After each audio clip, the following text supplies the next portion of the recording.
ताज्या बातम्यांसाठी महान करेला सबस्क्राइब करा आणि बेल आयकॉनला क्लिक करा। जिल्हा परिषद शाळेत प्रवेश घेतलेल्या विद्यार्थ्यांच्या पालकांना घरफाळा पाणीपट्टी माफ, कुर्णी ग्रामपंचायतीचा निर्णय। चंदगड तालुक्यातील विद्या मंदिर कुर्णी येथील जिल्हा परिषद प्राथमिक शाळेत इयत्ता पहिलीमध्ये प्रवेश घेतलेल्या विद्यार्थ्यांच्या पालकांचा या वर्षीचा घरफाळा आणि पाणीपट्टी माफ करण्याचा ऐतिहासिक निर्णय ग्रामपंचायत कुर्णीचे सरपंच संतोष मोरे आणि ग्रामपंचायत सदस्य मंडळाने घेतला।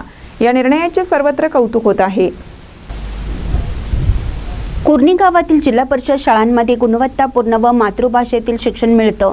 या शाळा टिकल्या पाहिजेत आणि त्या सक्षमपणे चालाव्यात।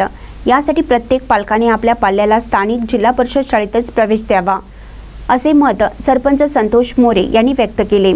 विद्या मंदिर कुर्णी येथे प्रत्यक्ष भेट देऊन नव्याने दाखल झालेल्या इयत्ता पहिलीच्या विद्यार्थ्यांचं कौतुक केलं। पालकांना दिलासा देणारा घरफाळा व पाणीपट्टी माफीचा निर्णय जाहीर केला।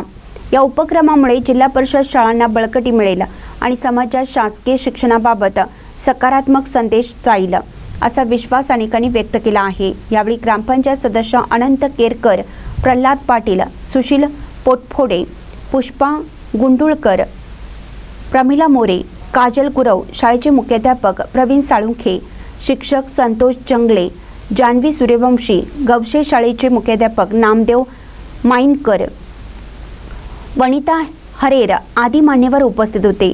महानकरी न्यूजसाठी चंदगडहून प्रकाश ऐनापुरे।